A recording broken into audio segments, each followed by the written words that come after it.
Hello and welcome to the Future of Gaming. This Intel Forum is proudly brought by Digital Marketing ROI. Gaming stands for Gaming, Amusement, Media, Entertainment. Today I'm very proud to have the following distinguished panelists, being Quek and Anthony. Quek is the head of gaming segment in the market development area, and Anthony is a gaming segment platform solution architect. Welcome, gentlemen. Thanks, Daniel. Hi, this is Greg, and nice to be here. Anthony. Hi, I'm Anthony. I'm excited to be here to share about the gaming. Great, that's fantastic. So I'm actually going to talk very briefly in the coming slides about the future of gaming. And I want this forum really to be an opportunity for gaming developers and professionals out there to provide for an exchange of ideas and project collaboration. As director of the Digital Intelligence Practice at Digital Marketing ROI, I have a keen passion for and an active interest in using the best hardware to combine some of the innovative technological developments that we ourselves are working on. So thank you, gentlemen, for this opportunity. We're going to explore really the current and future applications of embedded technologies in the context of gaming. The interactive discussions we have is to really catalyze the thought process chain reaction. I know it's a very long word, but it's really to help developers, with ideas as to how they can drive more return on an Intel technology, or ROI, as we call it ourselves, return on investment. Because at the end of the day, gaming is fun, gaming is exciting, and gaming is becoming even more, spread out as it used to be before, with the proliferation of gaming platforms and so on and so forth. Intel today is really the architecture of choice for a lot of, other sectors. Today, we're going to look at where is it heading when we talk about beyond PC technologies. Go ahead, gentlemen. Quick, what are your thoughts on this? Yeah, definitely. Gaming has been always quite an interesting market segment that Intel is always focusing on. It brings us the joy, family, entertainment together, enjoyment with the friends, etc. And lots to be known that Intel has been in the PC gaming space.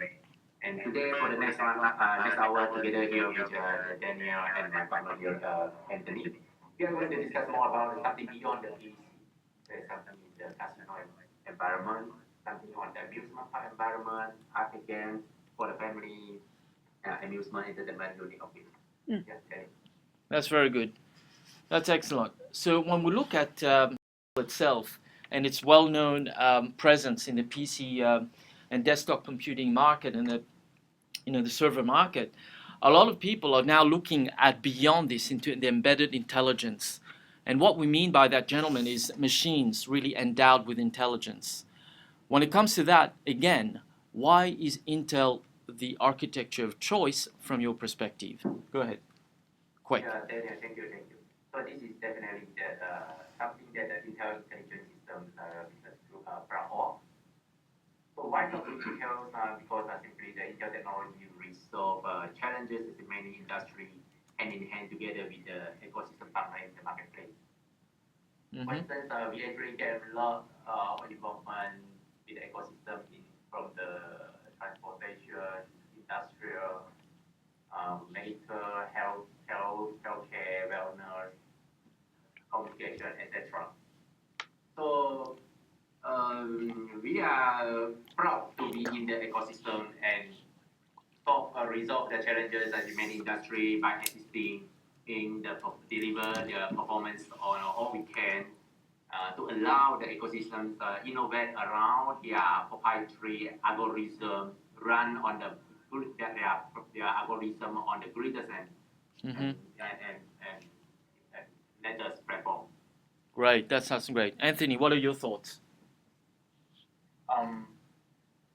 Intel's having it embedded for more than 30 years. So gaming we are one of the leader that deliver the gaming solution using the IA solution. Low powers, powerful CPU, great features of the graphics and media. That's the advantage of Intel to able to excel in the gaming solution. Right.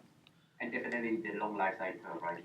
Yeah, Yeah, because we are not talking about a consumer category. Of course, of that's course.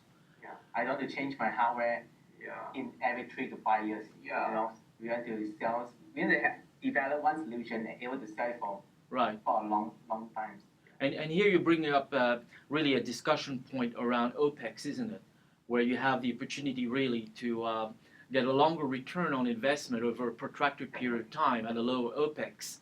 And OPEX stands for everyone there, the operating expenditure. So this is interesting, and I think we're touching on a variety of subjects. Let's dig deeper into this. The world mainstream games today are right in front of us, guys. I'm sure many of you are playing either Sims 3 or some of the more advanced shoot 'em up games. When I look at those games, obviously as a gamer enthusiast myself, I think this is fantastic. I'm sure many of us here played some of those games at least once, if not several times in their lives. But what I realized from playing those games is that without amazing hardware, you cannot really have an amazing gaming experience. And there's a lot of really computation requirements, isn't it, when it comes to those millisecond gaming permutations. Try to shoot multiple targets, try to play with various options and game characters.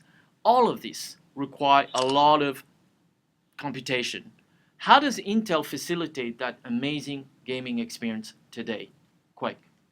Yeah, definitely. So to carry on the multitasking environment, increased performance is definitely continue to be one of the Intel's advancement leading area. But performance plus low power platform is another advancement that Intel is advancing with the latest Intel third generation core processor. Right. Together with the Intel graphic, the HP 4000, that is something that we proud of. You're going to dig deeper into this later on, right? The HD Yeah, graphics. definitely. Yeah. Okay. That's good. That's good to hear. And I think when I look at the bottom caption there, the great mainstream gaming experiences, on the second generation core processors, later on we're going to talk about the next generation, which is generation 3. And this is what I think is exciting, because already today when I look at the StarCraft game, and I see the 3D reality that comes out of it and the gaming experiences are coming off of that, I can only but, dream about the possibilities when the third core gaming architecture will allow, should the developer really start a conversation with Intel. Because at the end of the day, it's really by talking about possibilities that we're going to innovate and create the future of tomorrow. So I think Intel is well known, as we said, but beyond gaming is an area that personally I wasn't aware that some of the virtual reality rides that I enjoy a lot at either Disneyland or Dream World or any of those Warner Brothers World or something like that is really being made possible through the innovative application of, in this case, Intel technology again, right? And what about casino gaming? There's a lot of different scenarios that gamers want to be able to experience, and yet one more time, we can see here how Intel is really playing its role in this ecosystem. So, Quake, go ahead. Can you help me understand more? Mm-hmm. This is definitely two different markets that require a different degree or level of technical and technology requirements. On the other hand, about the casino, it's more on the business, get a balance on the business environment, reliability, security, etc. And everything you need that people will emphasize on the reliability. Okay. On the other hand, on the right hand side is on the more like amusement part. You bring the system to the families enjoyment. People will emphasize on the experience, the greatest experience, the sound system, the multimedia environment experience, etc.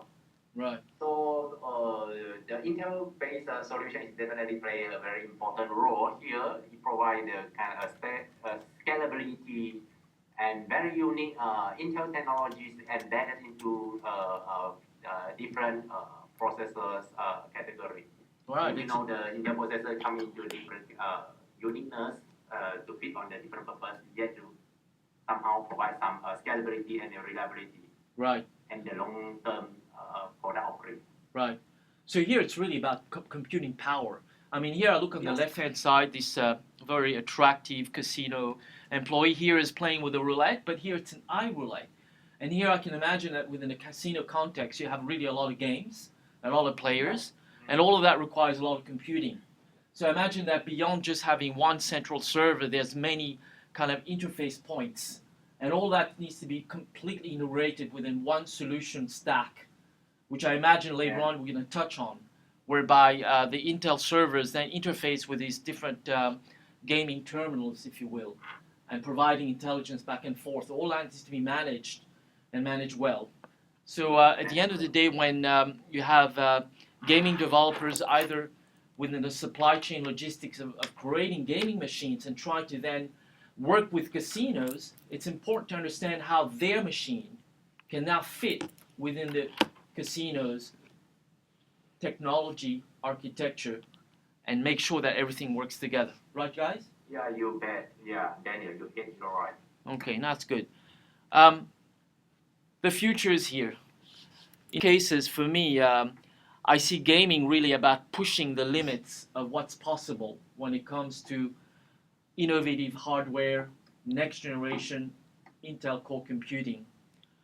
And in this picture, which is very inspiring in many ways, it's really inspiring me to stretch my imagination when it comes to what's possible. The question I've got, and here I'd like both of you guys to maybe jump in here and explain to me some more, is technology finally catching up with science fiction? Okay. So this is actually very interesting to discuss into the future of the gaming in this area. So I believe from the developer on this segment, definitely they're all acknowledge the graphic performance, multimedia environment experience, like high definition video, 3D, etc. These are the expected items. So Intel continue to advance into this, and this is like a default, and we kind of develop our system along the line. So on the other hand, on the more human-machine interaction, the more human-machine interaction will require on the performance and for the responsive experience, etc.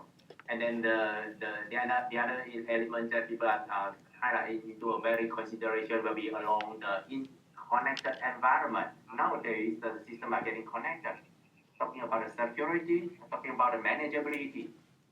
It simply is no longer a standalone system in the environment, regardless on whether you are from the gaming experience or you are from other business environment. Right. Yeah. No, I get your point. Yeah. Mm-hmm. Yeah. And the last portion, but last but not to miss, it will be we believe the great promise of the scalability will definitely in the business environment consideration. Something that you invest for the future. Yeah, from now. Right. Okay. How about you, Anthony? Any thoughts on that? Well, at least quite cover most of that. Right, no worries. Yeah. Guys are genius. Okay. Yeah. All right. So to me, I think really it's not about what's possible today. It's what's about possible tomorrow. That's, to me, it's the most exciting aspect of where hardware computing is going to enable more of the virtual reality and the alternate reality and the augmented reality capabilities. And hardware developers out there, it's really up to you guys, because it's not up to Intel or even myself. We can provide an environment where we can have intelligent conversations. So I encourage everyone out there who has a question to ask, please ask. And one of our team members, Roger, will be able to pass the questions on to me. And if we think it's appropriate, happy to answer it. The panelists here and I want to converse with you. We really want to know what's going on in terms of your R&D roadmap, in terms of what are you thinking would be great, and what are the questions that you have when it comes to more human-machine interaction opportunities. Because this, to me, where the future of gaming is going to really take advantage of the current and the future Intel Core processors, as together we generate these opportunities for next generation gaming. Okay, guys. So the next slide really is one where we can now look at beyond what's obvious when it comes to gaming, and there's really more than just graphics, right? Gaming experience, Right. is really more about just that. So as we can see here, many gaming developers are very much focused on graphics, and I think that's very important. And yet, it's about the overall user experience. It's about looking at the whole supply chain logistics, the economic value chain, if you will. Because at the end of the day, a casino or a game, a theme park, if you will be buying some of those games, right? It includes hardware and then the software developers as well. So some of the issues that we can see right in front of me here, like TCO and security and manageability. Anthony, tell us more about what you think when it comes to that. Yeah, so every time when we talk about games, people will first think you need a great GPU and you need a fast CPU. But as an embedded gaming team, we know that embedded gaming is not just look at these two aspects. We look from the total cost of ownership, and we look from the power, the tools, security, and management. And the things that how we look from the total cost of ownership, Intel always try to work to give user better options to deliver solutions with a lower cost of ownership. How to achieve that power, security. So if the total cost, we try to look it from the cost at how you develop and how you're going to maintain it. Intel gives us a low power solution that able to reduce your cost on your powers on the long time frame. Right. From there, you can save up a lot of powers and money to deliver an embedded solution. Especially when it comes to the long-term operation and you have kind of building, right? Yeah, that's true, guys. So at the end of the day, the scalability of the solution needs to take into account the economic cost of the ownership. And this is what you guys are talking about, is making sure that hardware doesn't just last for the next, trend, the next fad, but actually has a longer ROI that really focus on the return, right, over time. Yes, money is very important. Yeah. At the end of the day, the whole world's going to revolve around that. So definitely. So in the next coming slide, we're going to explore, I guess, being really interested in discussing with you gentlemen is about the future of the latest third generation core processor. So again, to me, we all know from going to the department stores and so on and so forth, looking at different PCs, that the i7 core is very, very powerful. And yet, there's more to it. There's turbo boost. How does it actually work? What are we going to do when it comes to unleashing its true power? Are the things that I think are worth exploring.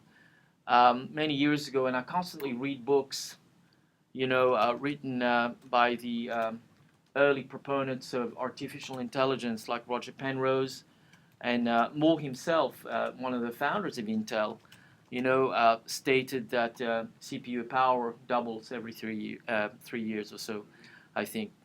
With the third generation processors, the possibilities are even more fantastic than ever. I would like you guys to really elaborate and really kind of map it out for the developers who are listening out there as to what are the perhaps niche or even mainstream applications in a sort of the areas that require the kind of power that an Intel 7 i7 core can provide. So Quek, I'd like to start with you, but Anthony, if you got any ideas that you'd love to share, go ahead. Okay, this is great. Yeah, it's really true. Yeah, this is actually everything starts here with the third generation Intel core processor to power the future of your latest gaming system. And we are very excited about this third generation processor. There are a lot of that kind of unique Intel technology is kind of embedded into different skill of the core third generation core processor. So to get a more experience or layman or term or we can handle about you talk about multitasking, you talk about the uncompromised in the CPU performance, you talk about security, remote management, everything you will find somewhere here in this third generation processor. And if you ask me to kind of provide a summarize now, I would say the performance, uncompromised performance, they continue to put the generation processor into the in front of the marketplace. And together with the low power environment, the performance and the low power, these two elements can be always tied together. Yeah. Right. No longer a separate item that you deliver the performance with the low power. Okay. And additional benefit on the integrated graphics. You found a lot of information about the Intel integrated HD 4000. That is already put us in front of the graphic market share on the integrated graphic portion. So, Quack, tell me a little bit more about the HD 4000. Can you kind of go a little bit more deeply into how does that help gaming developers? You know, just maybe a few thoughts. Yeah. This is always something that we are well proud of, and we will continue to highlight from case by case. And HD 4000 actually put us in front of the leading edge on the graphic performance with the third generation processor.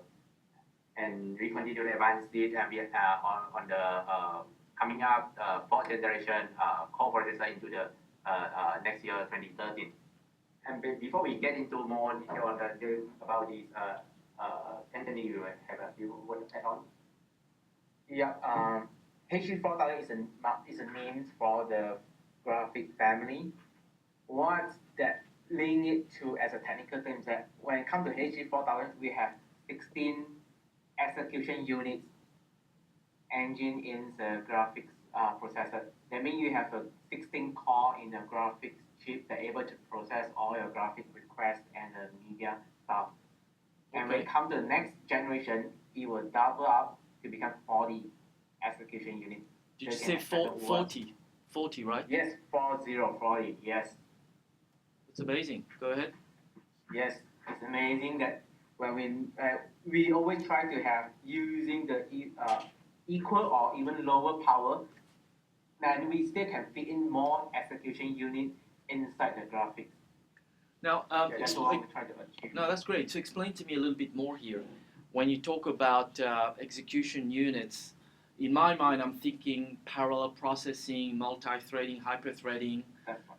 I mean, there's another way to explain it, right? So we can handle more computational inputs, maybe take into effect three-dimensional computing when it comes to gaming in a 3D environment, or even take into account multiplayer scenarios. So all that, unless you've got that in place, really cannot be executed. Is that what you're saying? Yeah, so for the EU inside the graphics, it will be handle the graphics operation, stuff like the rendering of the 3D scenario. When you have a more EU inside, that means you can render the screen faster and better. So you can have a more real 3D. Right. Yeah. EU means execution unit. Yes, yes. Thank you. No, that's great. This is very exciting area because from what we experience and feedback from the customer or the ecosystem, we found one of the challenges with the additional graphic add-on card will be always the additional cost, and the power, right? They consume more power and additional cost on the delivering the thermal solution to dissipate the power from the additional. That's right. Now everything you can actually realize with the third generation Intel core processor. Right. So this would have multiple implications from an environmental perspective because a lot of power generates a lot of heat. And what you guys are saying to me there that you can get the power without the consumption of power, if you will, you know, as in electricity from the wall. And obviously that'll generate a lot less heat because it's very efficient. So this is very exciting. It's exciting because I can only imagine as a hardware developer, if I was one, that I would want to really use this to create gaming experiences perhaps that haven't quite yet gone mainstream. And by that, we could be thinking about the scenarios that we had explored previously, or touched on, if you will, when it comes to virtual reality gaming, which can only be made possible if you've got the power. And from my kind of personal opinion, as a technology consumption, very much a first mover kind of person, I'm always buying the latest quad-core phones, and had voice-assisted dictation when I think more than 10 years ago. So I'm very much a technology buff. And looking at who are the players out there, I realize that I guess Intel appears to me to be the only one having that solution today. So moving forward from here, I can imagine that a lot of the multiplayer scenarios and a lot of the online games, if you will, require payment. And with there comes the issue of security. People are using the credit cards to buy games. They want to participate in multiplayer kind of gaming across geographies. And it's important to make sure that security is not just at the software level, because I'm sure there's a lot of companies that do a very good job at protecting users at the software level. What we are talking about here is not protection at the software level, right? Go ahead, guys. Help me understand how does that work. Quick. Yeah, sure, definitely. So one of the trends, as we discussed for the today and in future gaming environment, will be always getting connected into the environment. So when things get connected, the security always come into one of the concern of it. And from Intel perspective, we kind of acknowledge and kind of getting prepared already since many years back. Today, the McAfee and Intel company, they're really helping Intel to deliver the backend security at the system level. So to highlight here that more related to the discussion topic today, context today will be the embedded security control portion of it. You kind of have application control, the change control. Yeah. Can I ask you a question? Quick. Sorry. I think for me, when I first came across protection that is even pre-software, I got to clearly understand and map it out in my head that the security really kicks in before any third-party software, before even the OS kind of kicks in, right? So this is software This is software at the machine level language. What would be an example of that? Give me some examples where it actually interfaces with a machine level software. I can see you guys are both excited because you both want to jump in. So that's a good question. Yeah. You asked a good question. So we call it pre-OS load security, and we have a lot. We call platform technologies that's able to cover this. If you learn from marketing, we have something called TXT, TPM, AES-NI. Those are the some terms that I will try to talk about in details later on in a few slides later about the platform's security technology. There's something to protect the whole platform even before the OS or any bootloader. Okay, go ahead. No, that's interesting. And talk to us a little bit more, Anthony. What's TXT again? Because I want to make sure the audience is crystal clear. Oh, it's called Trusted Executions Technology. Oh, right. I thought so. Normally call it TXT. Yeah. So what's exciting here is that a lot of malware and ill-intended hackers can easily break through at the third-party software level through a Trojan, could even start to infect the OS. But before it can actually do damage, when the machine boots up, the way I understand it, the McAfee Intel solution kicks in already. So therefore, it can really protect the user in ways that I guess any other technology stack can today, right? And that would be fairly unique from my personal understanding of the technology, that it's really the only complete technology stack that can really keep malware and hackers away.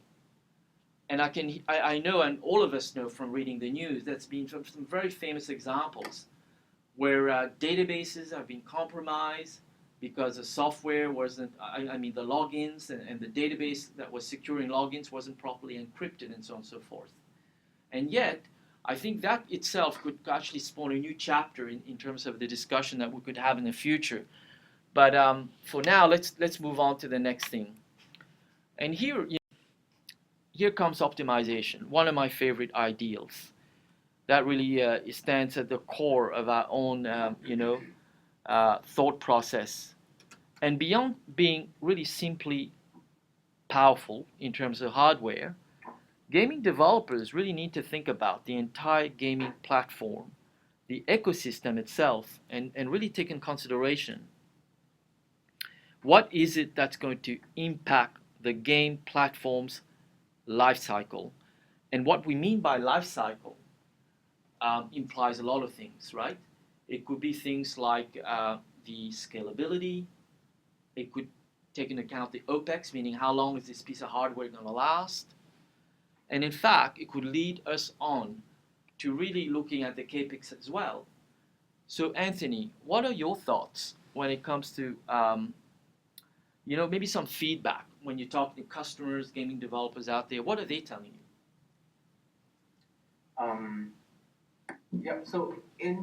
So once to share to you that Intel not just the silicon company. So we have the software solutions together.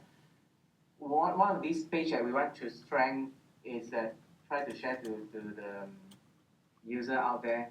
Optimization effort is very important for the game solution, and we have the tools, and we have some great tools that can help the developers to optimize on a lot of the OS platforms based on the IA graphic technology. Then we will talk about that what tools that you can use and what the features that you can achieve using the tools. Okay. Features, I get it. So optimization and the future proofing and the scalability, I guess, are some of the things that if I was a game developer and I'd bring one of the Intel experts, in what way could you guys help me, I guess, if I haven't yet built the roadmap? Maybe one of you guys can jump in there. Okay, I can just give a quick hint, right? We have a tools called GPA, Graphic Performance Analyzer. You just run the tools, then you will know that where's your the application bottleneck is.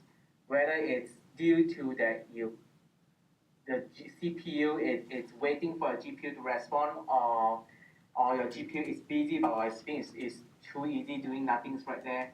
From there you know that what actually happens in the really bottoms from the silicon wise.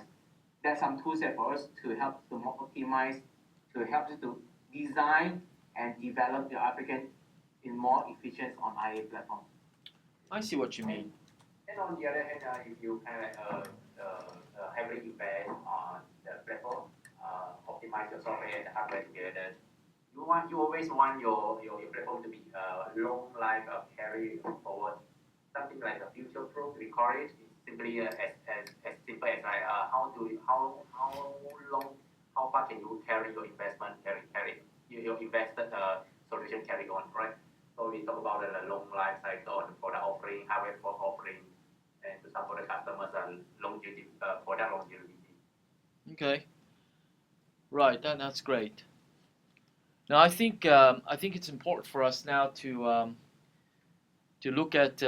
Okay, we've got a very keen participant, Devendra, right, sharing his video. Hello. Right. Very good. Okay. So perhaps if you don't mind, participants, because I know you're very keen to share with us, how you feel about technology. But for the purpose of the record, because we're recording this slide, could you please, minimize the window? Just bear with me, guys. Okay. All right. So the next slide really will help us understand a little bit better the various, I guess, platforms and the various chipsets, I guess, that are best suited for each of the gaming platforms out there. So let's review each CPU and see how it's currently being used and how with more power possibilities multiply. So how does powerful a CPU really need to be? I personally, started using i7s, I think about a year or so ago when it first launched, and I could see a massive difference. In fact, if our own company will run various iterations of i5 and then i7 is really the kicker for us, and we can see a massive difference. Even running 4 megabyte RAMs on our PCs and having i7s as a chipset makes a huge difference. Quake, please help us understand more about specifically, the class-leading i7, class of processors. Yeah, definitely. Thank you. So, each processor isn't come all the same because each of them are actually customized into different architecture to fit on the different purpose. And for the Core i7 to Core 5, Core 3, we actually group it into one big family. And when we mentioned about the third generation Core i3 Core processor just now, we actually covered i3, i5, and i7. And from this category, we actually have two different family. We go in by two different family. One I emphasize on the mobile portion of it, like emphasize on the low power. Typically, this family will range from the 17 watt to 45 watt. And on the other hand, we also have like a kind of scalable, more emphasis on the performance. They typically run from the 65 watt and above. So all after all, the overall idea about this one is to deliver a solution that you can have a good mix of performance and low power, integrated HD 4000, the high definition graphic processor, and tailor with some of the Intel technologies wrapped around. So when I mentioned about the Intel technology here, it could be some of that we already mentioned just now, the TSP, and some we are going to discuss later on, like the Intel built-in visual family, etc. So we will discuss more about the Intel built-in visual technology on the later. All right, very good. Yeah. So what actually, kind of grabs my attention here is really the server-based gaming with the adoption of, widespread adoption of cloud and cloud-based services and cloud-based application and computing in the cloud. The demand from my anecdotal reading, personal interest in technology, I realized some of the biggest OEMs out there are really shifting their business models to really cater to the server market, and obviously many of those OEMs have Intel Xeon chips running those servers, right? So these server-grade chips are really what's enabling us today to enjoy in multiplayer gaming, kind of higher computational scenarios, provided you have the right bandwidth, of course. And this is what's exciting to me. But that leads us now to look at the next of possibilities. And here I'll just read them out quickly. You've got the video sync, you've got in-true 3D technology, the clear video HD technology, as you call it, guys, wide-eye, which is wireless display. And this is exciting because we all know that media is enjoyed sometimes on a handheld, sometimes on a laptop, but very much enjoyed in its full glory when you've got a huge screen, such as the one I'm looking right now. That's right. And obviously, when it comes to these various solutions,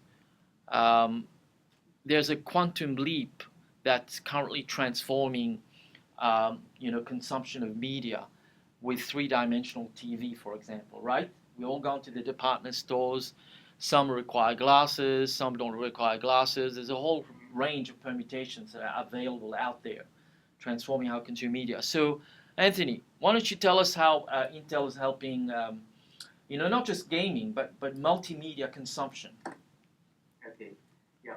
From here you can see that Intel invested a lot of resource to continue to improve the graphics and media technology that embedded in the Intel graphics. I will pick some from here to just talk more in details. One thing if you see right here, the intro 3D technology, there's some things new, and it's a technology where Intel worked together with DreamWorks to develop the stereoscopic 3D on the Intel platform. So the first movie that support this feature is the Monster vs. Aliens that released in 2009. I saw the movie. They have, Yeah, I love it. I love it. Yeah. Good.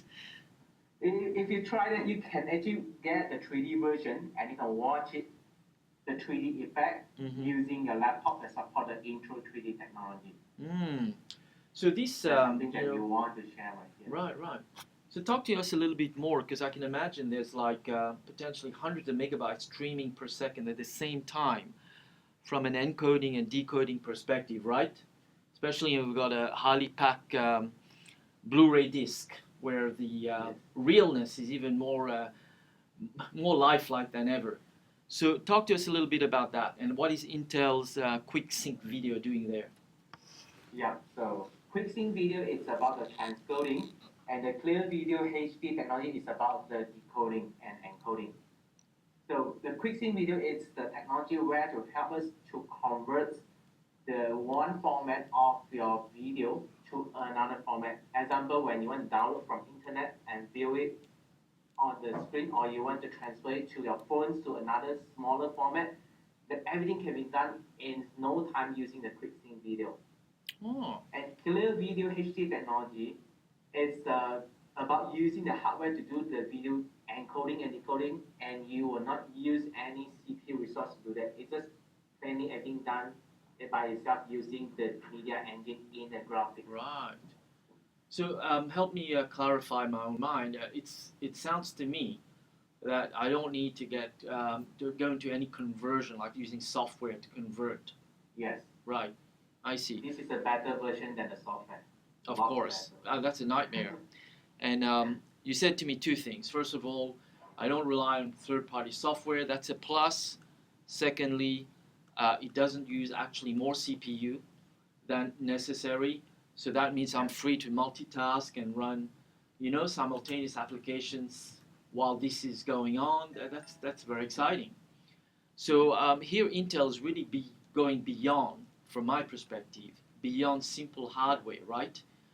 In providing providing middleware, can I call it that, between user interface and the hardware itself? Okay, we have the framework that supports all these features that I think if you know something called Intel Media SDK that we will share about this later, that's something that to tell us how to utilize the hardware right here to incorporate into your software. Wow, that's new to me. So guys, if I were you, I'd be jumping on the phone, send an email to those friendly Intel representatives, and basically get your hands on the SDK. Because as a hardware developer, one of the main concerns, and us ourselves at Digital Marketing ROI, always innovating web-based technologies. And one of the biggest problems we've got is to make sure that it runs on all platforms, all OSs, all browsers. By getting your hands on an SDK from Intel, what do you call that again? What's the full name, Anthony? The Intel Media SDK. Intel Media SDK. Get your hands on one of those, because that will probably shortcut your R&D and your quality assurance and your testing, measuring, and user experience, tests by a huge factor. I'm pretty sure of it, because I can see already how that could benefit some of the things that we are doing. Optimization. Yeah, optimization all the way. That's very exciting. So there's a whole range. Is there any other, besides that SDK that you want to highlight just for a few seconds? Oh, right. Here there's something called switchable graphics. That's a very interesting feature for embedded gaming. We all know that the current generation graphics support 3 display outputs. For customers that wish to have more than 3, display outputs, they can use together with the external graphic. And Intel has something called switchable graphic that allows the integrated graphic work together with the external graphics. Okay. So there are different, I guess, platforms that utilizes third-party graphics, or maybe additional graphics, if you will, right?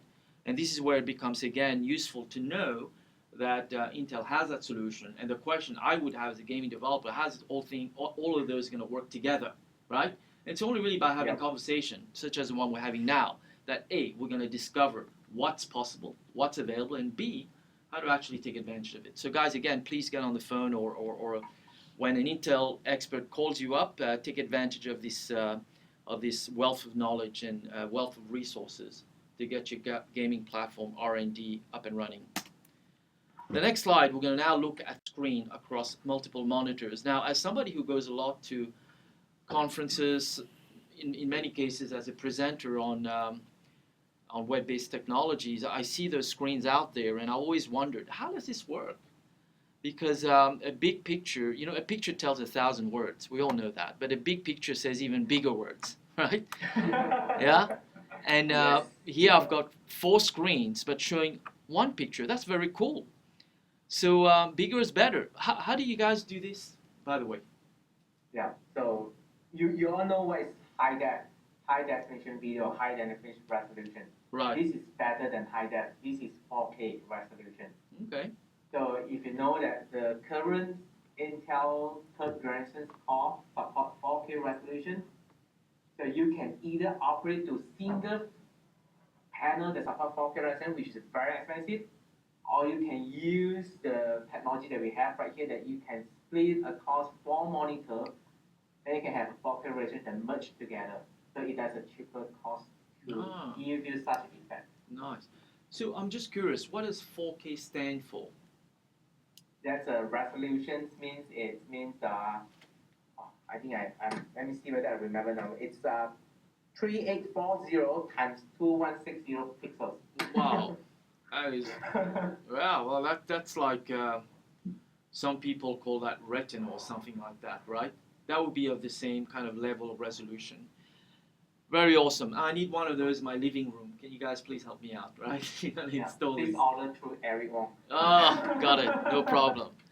Yeah, take care of it. Okay, so I guess we can now dig a little bit more deeply into the latest CPU and the latest platform technologies. There's so many out there, and love to cover a little bit more, especially when we talk about Turbo Boost. Turbo Boost to me is get the power, use the power if and when you need it. We've all seen them on PCs for sale, but what actually goes on in a gaming platform? You're playing the game, a lot of bad guys show up, you gotta shoot them up, the background is changing, right? In dynamically shifting around you, okay? That's a lot of computing power. So Turbo Boost probably kicks in at some point. What actually goes on? Okay. Mm-hmm. Yeah, I can share about more details of Turbo Boost. Turbo Boost is an overclocking mechanism. So it means that using the same power where you want to have more need on your CPU, then the system will by itself raise the frequency of the CPU. But sometimes when you have the scenes that where it requires a lot of rendering from the graphics engine, then they will lower the frequency from CPU and increase the frequency of your graphics. Then that's how you overclock each other, and everything is done by itself. You have the platform will handle everything. You don't need to control it through your hardware. Right, I see. Through your software application. So it's really about balancing the CPU's capabilities so that it's actually geared towards perhaps the graphics part. Yes, yeah. I see. Interesting. Because you remember that through our discussion, the gaming requirement for the future and today is no longer only emphasizing the graphics, it's also emphasizing the performance on the CPU and to get the responsiveness of it. So the CPU, if it is Turbo Boost, here it kind of gives some intelligence or flexibility for the developer. Yeah, interesting. So beyond having multi-core platforms, having Turbo Boost on top really gives you as much power as you could ever need. That's what makes sense to me here. Okay, very good, guys. This slide really encapsulates how far Intel has gone from simply creating, what is effectively some of the most powerful chipsets out there to providing analyzers and analytics, if you will, and optimization tools such as Parallel Studio. You've got Analytics Pack, as we mentioned. All of this is very useful. I guess there's so much more that we could spawn into a whole new discussion, avenue. Just looking at, say, performance analyzers. Can you talk a little bit more about that? Yeah, sure. You are right. There's a lot more, but these five softwares right here are the most important for the gaming segment. Really? So we have the first one, that's something that you should not miss. We call Graphics Performance Analyzer, or the GPA. It's a free tool that you can download from Intel website. It's a tool where it allows you to analyze your applications, whether it's the bottleneck is at the CPU or the GPU. That's right. You mentioned that. Yeah, that's right. So we even can go. If you remember, I talked about execution using EU. There's a very tiny core inside the graphic, and using GPA, you even know that which GPU is working for that scenario, right, for the application scene. So you will know that, hey, how come I only utilized 3 EU? It didn't come to 16 EU that's supported by Ivy Bridge, by the third generation core. Right. And that's a tool that can help you to understand how your software interacts with the hardware. I see. In details. So it's more about core optimization and EU optimization at the more granular level, right? So that way you can make a decision, right, as to whether you're going to use a basic and yet powerful Celeron, or do you have to go all the way to i3, i5, and i7 because of the EU, that you require more EUs. Is that right? Yeah. So different skill will have a different EU number. So, but the tools will support on all skills right here. And another thing is that the tools have some simulations options that allow you to turn on or turn off some features and see how's your application responds. So you don't need to crack your head to and change the code. You just use the tools to turn off some features, and you will know how the system responds. Like a virtual simulation. And from there, even before you buy your chips or whatever the case may be, you already know how they're going to perform pretty much, with minor variances, right? Yeah. That's really good. Yeah, right. So I imagine from a R&D and from a CAPEX perspective, this has got to do wonders. Maybe we should get CFOs on this forum as well, because they're going to be very happy, right? Because the guys are going to be spending hundreds of thousands of dollars buying hardware that at the end of the day may not actually do the trick. And yet, just by going to software.intel.com, as you can see on the slide here, you can get a free download, run any permutation that you may wish to run to see how effective that is. I bet you Iron Man uses one of those, right? Tony Stark, do you reckon he's got one of those graphic performance analyzers? Just kidding with you guys. I have one on my laptop. You have one on your laptop? Tony Stark, Definitely, Iron Man? I'm sure he's got one of those. Guys, this is really about gaming. So on this very light note, we're going to wrap up in a few moments, really. But there's so much more, and the integrated performance part and the V-tuned amplifier, are they also equally downloadable on software.intel? Yeah? Yes. Okay. Yeah. So if you really want to have an in-depth conversation, I can only imagine how guys like Quek and Anthony or Roger or any of the guys there, and there's plenty of them, that are just full of knowledge, practical ideas, that at the end of the day is going to mean R.O.I.T. And for you guys who remember from our earlier slide, stands for Return on Intel Technology, Return on Investment. So it's really here that it's all coming together in my mind. As somebody who's been very interested in technology and talking to you guys there at Intel for a while now to see how, it's not just the talk, it's really down to the deliverables. And you cannot go beyond what we see right in front of us as those very deliverables. So on this note, I'd like to begin to wrap up because today we started a conversation about the future of gaming. We looked at the application-intensive environments that are out there, especially when you're looking at multiple dimensional gaming. I mean, the 3 dimensions plus, other variables that kick into it. And Intel's unparalleled range of CPUs, its complete hardware and firmware technology stack really provides a complete ecosystem from my perspective. And for the smart gaming developers out there who really want to maximize their development roadmap, as well as proactively solve challenges at the inception stage, and from there accelerate their build, there's only one complete solution from what I can see. So there's security. We talked about that before with McAfee running virtually, below the OS level. There's speed, the various incarnations of the I cores, the classes, even we've got server class i7, scalability enabled solutions, which are going to enable pretty much by the team we've just been talking to right now. All this is very exciting. So I really suggest that you guys start a conversation. If you're a hardware developer, gaming developer, why don't you have a conversation with them and get the best R.O.I.T. that you can get?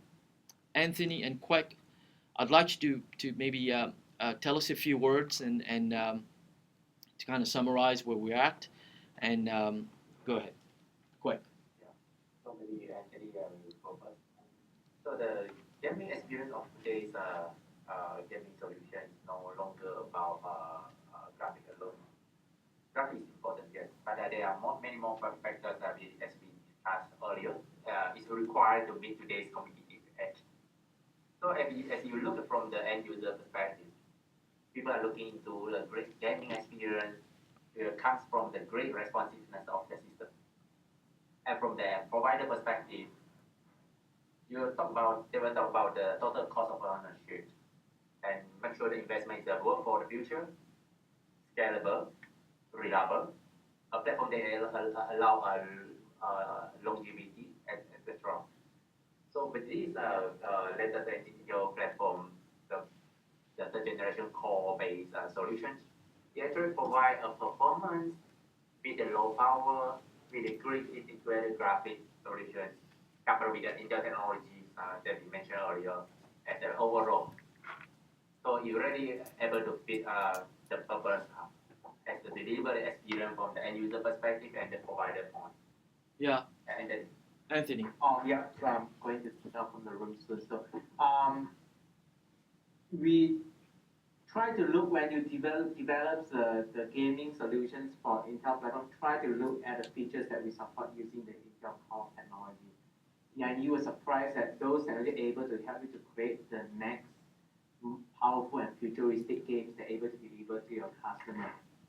And we are very happy to be able to share with you today, and we hope to receive your questions soon. Good. Hey, Anthony and Quek, thanks again. It was a pleasure speaking with you guys, and I hope this will spawn many conversations with hardware developers out there. As you can see there, please email any inquiries to this email address. You see osclmapac@intel.com. Increasingly, additionally, I mean, if you want to review this webinar, will be posted on the Intel showroom site, powered by Digital Marketing ROI. So please check back, and we'll like to see you again at our next webinar. Thank you, gentlemen. thank you. Thank you.